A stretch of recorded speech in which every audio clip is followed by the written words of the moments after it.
Tyler Reddick wins his first ever regular season championship, but it was not easy. Reddick was sick as a dog and said he had some, quote, gross stuff going on in the car. No, that pretty much tops it. That's the worst I've felt. I don't know. I guess it's just a stomach bug or something. My my son was feeling a little down last week at Daytona.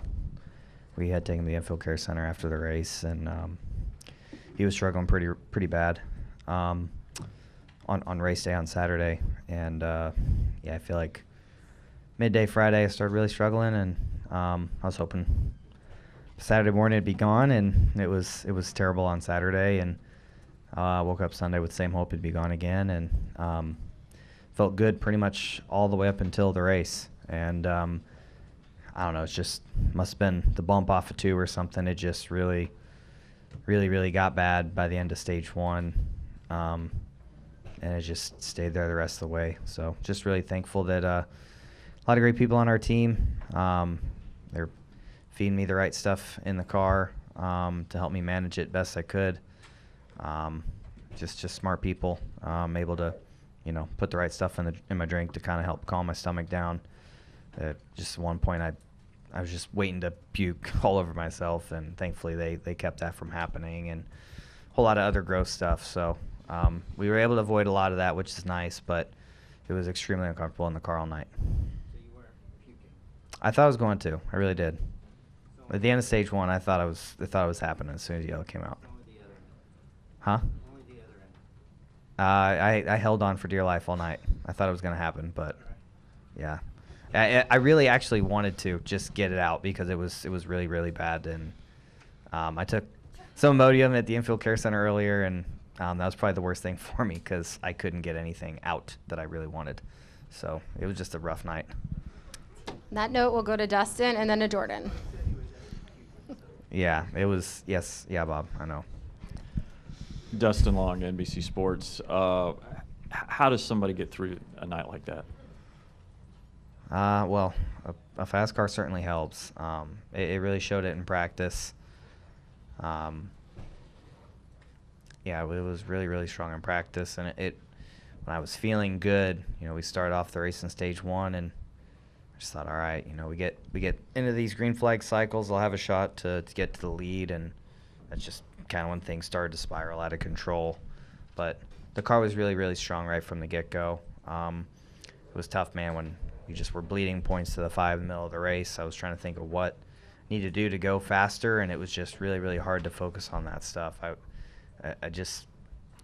was just not able to really do what I normally do good here in the car. So I was just, I don't know, I was just kind of driving with one hand. It almost felt like, I don't know how to really describe it. It was really tough in the car. So how do you, trick's not the right word, but how do you trick yourself to not focus on what you're feeling and focus on what you've got going on as you're losing? To answer that, it's just what we have right in front of us. We're trying to win this thing, win the regular season, and I mean that's what we're mindful of the whole way.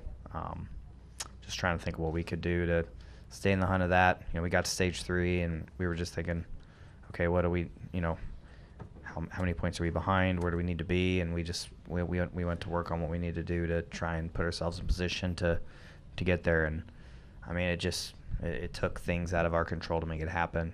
Some cars got in front of the 5, and that's ultimately what allowed us to get it from 10th. But yeah, you just got to fight all night long. You never can count on that happening, right? The best car all night, losing control of the race.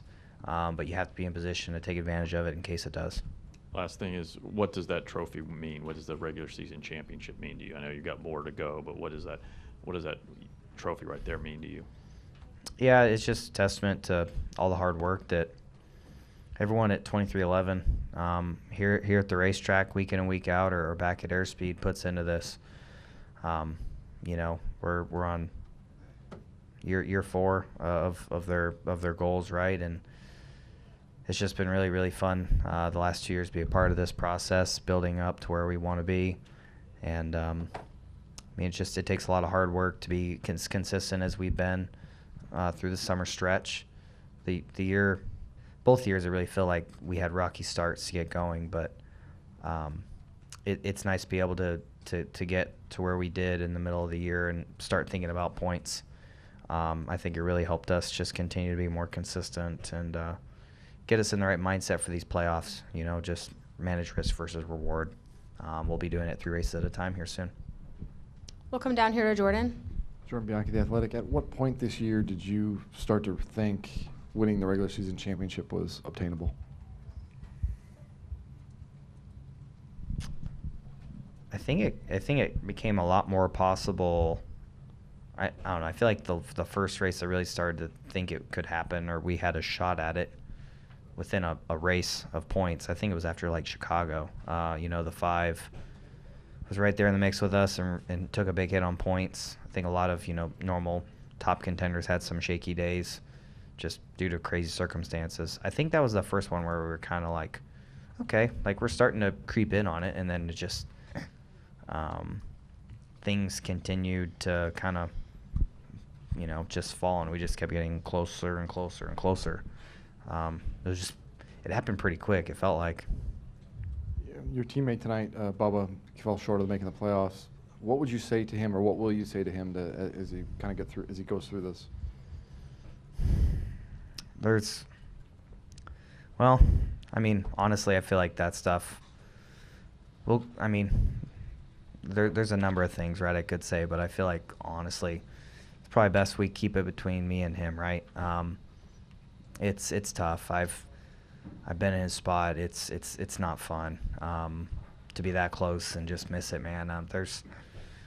It's tough to go back and look on. You know, you can pick apart the races, right, each weekend. It's like, man, we gave up points here or there. It's a tough thing. But for them, you know, if they just go out through the rest of this and focus on continuing to improve that consistency, you know, they'll be better off for next year. At the end of the day, though, there's just some things you can't control, man. I feel like a lot of times this year, they've just been right in the middle of stuff happening on the racetrack. And a lot of times this year, I don't know how to explain it.